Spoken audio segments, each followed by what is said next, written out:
हिंदवी स्वराज्याचे सरसंस्थापक छत्रपती शिवरायांना मानाचा मुजरा करतो।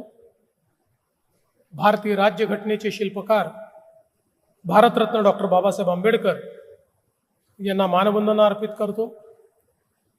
आजच्या या महाआरोग्य शिबिराच्या कार्यक्रमामध्ये मंचावर उपस्थित असलेले आपल्या सर्वांचे लाडके नेते, संपूर्ण भारतामध्ये विकास पुरुष म्हणून ज्यांना ओळखलं जातं असे केंद्रीय मंत्री आदरणीय नितीनजी गडकरी, राष्ट्रीय सहसंघटन मंत्री आदरणीय शिवप्रकाशजी, आपले पालकमंत्री चंद्रशेखर बावनकुळेजी, मंत्रिमंडळातील आमचे सहकारी मंगलप्रभात लोढाजी,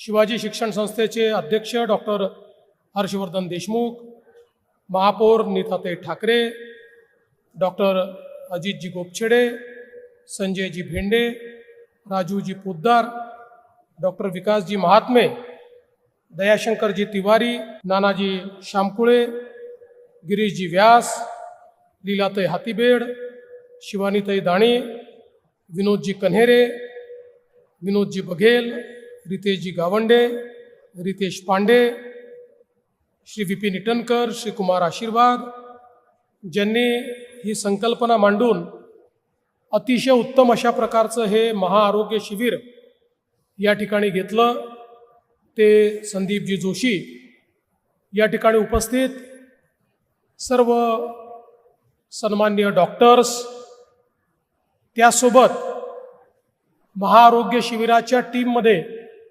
काम करणारे सर्व नगरसेवक, पदाधिकारी, कार्यकर्ते, सर्व आरोग्यसेवक आणि उपस्थित सर्व भगिनी आणि बंधूंनो, मला अतिशय आनंद आहे की नागपूरमध्ये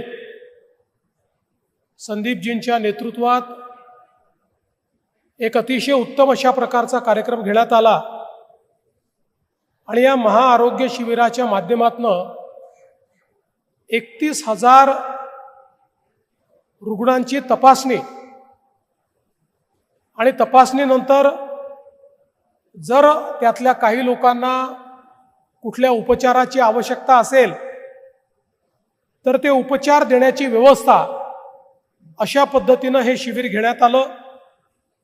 आता याचा पुढचा भाग म्हणून 4,500 ते 5,000 ज्या पेशंट्सला विविध प्रकारचे इंटरव्हेन्शन्स, ऑपरेशन्स, प्रोसिजर्स याची आवश्यकता आहे ती देखील पूर्णपणे निशुल्क देण्यात येईल। खरं तर महाआरोग्य शिबिराच्या पाठीमागची भूमिकाच ही आहे की समाजातल्या शेवटच्या व्यक्तीला तज्ञ आरोग्य सेवा उपलब्ध झाली पाहिजे। आज आपण वेगवेगळ्या योजना चालवतो, सरकारचे हॉस्पिटल्स आहेत, मेडिकल कॉलेजेस आहेत, अनेक धर्मदाय संस्था उत्तम काम करत आहेत, पण या सगळ्या लोकांना एका ठिकाणी जर आणलं तर त्यातनं समाजातला जो मध्यमवर्गीय आहे, गरीब आहे, शेवटचा व्यक्ती आहे, यांना त्यातनं एक सुविधा मिळते। एका छताखाली सर्व प्रकारच्या इंटरव्हेन्शन्स करता, सर्व प्रकारच्या व्याधींकरता तज्ञ डॉक्टर त्या ठिकाणी मिळतात आणि चांगल्या पद्धतीनं कुठल्याही व्यक्तीला पुढे जर उपचार आवश्यक असतील तर त्याची दिशा देखील त्या ठिकाणी मिळते। आणि म्हणूनच हे महाआरोग्य शिबिर एक प्रकारे लोकांकरता वरदान म्हणूनच या ठिकाणी या शिबिराने काम केलं आणि मला अतिशय आनंद आहे, आपल्या सगळ्या शासकीय संस्था असतील, मेडिकल कॉलेज असेल, मेयो असेल, एम्स असेल किंवा वेगवेगळ्या आपल्या धर्मदाय संस्था असतील, या सगळ्या संस्थांनी मिळून या ठिकाणी सर्व तज्ञ डॉक्टर्स एकत्रित आणले आणि त्यामुळेच अतिशय चांगल्या पद्धतीनं आपल्याला हा कॅम्प या ठिकाणी करता आला। आपल्याला कल्पना आहे की महाराष्ट्र सरकारने आणि केंद्र सरकारने खूप मोठ्या प्रमाणात आरोग्याच्या योजना चालवल्या. प्रधानमंत्री जनआरोग्य योजना असेल किंवा महाराष्ट्रातली महात्मा फुले जनआरोग्य योजना असेल, महाराष्ट्रातल्या 12 कोटी लोकांना या योजनेचं युनिव्हर्सल कव्हरेज आपण दिलंय. मागच्या काळामध्ये 1200 वरनं जवळपास 2300 आजार हे आता या योजनेमध्ये समाविष्ट केलेत. या 2300 आजारांमध्ये मोठ्या प्रमाणात ज्याच्यात शस्त्रक्रिया लागते अशा प्रकारचे आजार देखील आहेत. आणि या सगळ्या आजारांकरता 5 लाखापर्यंतचा उपचार हा मोफत देण्याचं काम आपण सुरू केलं. हॉस्पिटलची संख्या मोठ्या प्रमाणात वाढवली. पूर्वीपेक्षा तिप्पट हॉस्पिटल आता आपण केले आहेत की ज्या हॉस्पिटल्समध्ये, खाजगी हॉस्पिटलमध्ये किंवा धर्मदाय हॉस्पिटलमध्ये देखील या प्रकारची सेवा आपण उपलब्ध करून देतो. आणि अतिशय सोप्या पद्धतीनं तिचं कार्ड देखील आपण प्रत्येक व्यक्तीला देतो. आणि यासोबत मी ज्यावेळेस मागच्या टर्मला मुख्यमंत्री झालो त्यावेळी आपण मुख्यमंत्री सहायता निधी या उपक्रमाला विस्तारित केलं. मला सांगताना आनंद वाटतो की आपण जर आता या टर्मला मी मुख्यमंत्री झालो तेव्हापासून विचार केला तर या 1.5 वर्षामध्ये जवळपास 57,000 रुग्णांना 452 कोटी रुपये हे आपण या मुख्यमंत्री सहायता निधीच्या माध्यमातून दिले आहेत. जिथे गरिबाकरता कुठलीही व्यवस्था नाही अशा वेळी हा निधी आपण पुढे करतो. आणि आता तर धर्मदाय निधी देखील याच्यासोबत आपण एकत्रित केलाय. सर्व धर्मदाय हॉस्पिटल्सला काही प्रमाणात खाटा या गरिबांकरता राखून ठेवणं गरजेचं आहे. ते नियमात आहे. दुर्दैवाने त्याचं मॉनिटरिंग होत नव्हतं. काही लोक राखून ठेवायचे, काही ठेवत नव्हते. आता 100% या सगळ्या खाटांना एका डिजिटल प्लॅटफॉर्मवर आपण आणलं आणि आता डायनामिकली आपल्याला माहिती पडतं कुठल्या रुग्णालयाने खाटा ठेवल्यात, कुठल्या रुग्णालयात भरती केलाय, कोणाला केलाय, किती उपचार दिलाय, किती पैसे खर्च झाले आहेत. त्यामुळे आता धर्मदाय हॉस्पिटलमध्येही अनेक ऑपरेशन्स हे मोफत करण्याचं काम आपण सुरू केलं आहे. मला या गोष्टीचं समाधान आहे की जवळपास 10,000 असे आहेत की ज्या आजारांना 5 लाखामध्ये आपण बचवू शकत नाही. अशा आजारांकरता, ऑपरेशन करता आपण शासनाच्या या योजनेतनं 9 लाख रुपयापर्यंत मदत करणं सुरू केलं आहे. आणि काही प्रोसिजर्समध्ये 35 लाख रुपयापर्यंतची मदत देखील आता आपण देतो. म्हणजे गरिबाला पैसे नाहीत म्हणून त्या ठिकाणी ऑपरेशन विना राहावं लागणार नाही अशा पद्धतीची व्यवस्था केली आहे.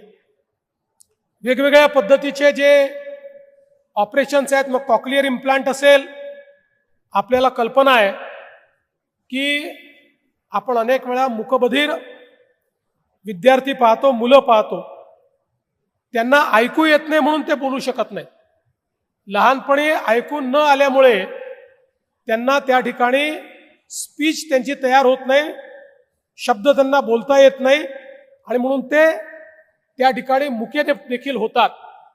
पण लहान वयामध्ये जर त्यांचा कॉक्लिअर इम्प्लांट केलं तर त्यांना हळूहळू ऐकायला यायला लागतं आणि त्यामुळे त्यांना बोलताही यायला लागतं.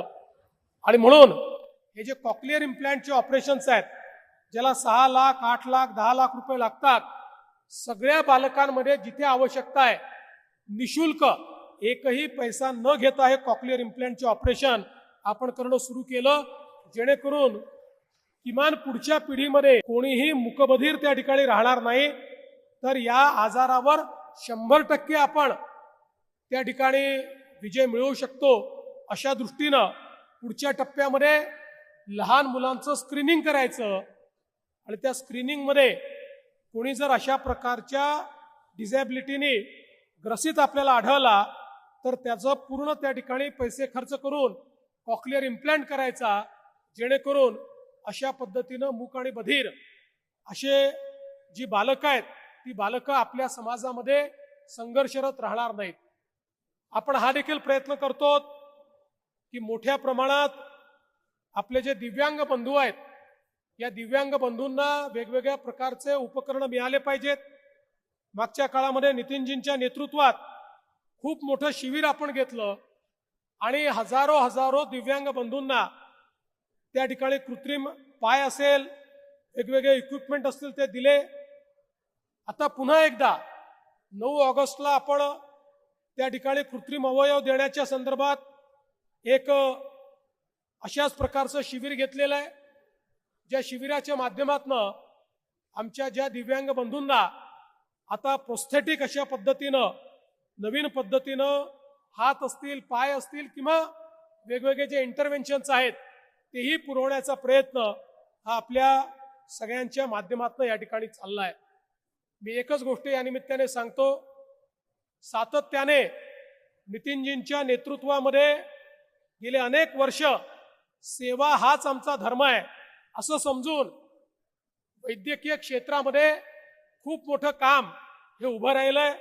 स्वतः नितीनजी याच्यामध्ये अतिशय शेवटच्या माणसापर्यंत पोहोचण्याचा प्रयत्न करतात. आम्ही सगळे देखील वेगवेगळ्या उपक्रमांच्या माध्यमातून, मग ते संदीपजींनी सुरू केलेलं डायग्नोस्टिक सेंटर असेल किंवा भानुताई गडकरी डायग्नोस्टिक सेंटर असेल, NCI सारखं आपलं हॉस्पिटल असेल, या वेगवेगळ्या इंटरव्हेन्शन्सच्या माध्यमातून गरीबातल्या गरीब माणसाला त्या ठिकाणी कशी मदत करता येईल हा प्रयत्न आपण करतो. आपले डॉक्टर महात्मे आहेत जे मोतियाबिंदू मुक्त अशा पद्धतीनं समाजाचं निर्माण करण्याचा प्रयत्न करतात. सगळ्यांचा प्रयत्न हा आहे की समाज निरोगी झाला पाहिजे आणि दुर्दैवाने कोणाला रोग जर झाला तर पैशाविना उपचार थांबला असं न होता त्याच्याकडे पैसे असो वा नसो त्याला दर्जेदार उपचार मिळून त्यालाही आरोग्य लाभ झाला पाहिजे, या दृष्टीनं हे सगळे प्रयत्न आपण करतो. वेगवेगळ्या लोकांची मदत याच्यामध्ये झाली आहे. काहींनी मदत केली, शिवशक्ती फाउंडेशननी 100 व्हीलचेअर त्या ठिकाणी दिल्या, कोणी आर्थिक मदत केली, कोणी औषधाच्या रूपाने केली, गोपचडे साहेबांनी त्या ठिकाणी ती कार्डियक ॲम्ब्युलन्स भेट दिली. या सगळ्यांचे, अनेक लोकांचे कदाचित नावं मी घेतले नसतील पण त्यांचे मी मनापासून आभार मानतो. आमचे भैयासाहेब देशमुख असतील, काळमेघजी असतील, यांनी ही जागा देखील उपलब्ध करून दिली, त्यामुळे खूप चांगल्या पद्धतीनं हा कॅम्प या ठिकाणी घेता आला. त्यांचेही मी आभार व्यक्त करतो. आणि आपण सगळ्यांनी सेवा सप्ताह या ठिकाणी आयोजित केला आणि त्यातनं खऱ्या अर्थानं नागपूरकरांची जी सेवा केली त्याबद्दल आपल्या सर्वांचे, सर्व डॉक्टर्सचे आणि सर्व या ठिकाणी आरोग्य सेवकांचे मनापासून आभार मानत मी माझे 2 शब्द संपवतो. धन्यवाद. जय हिंद.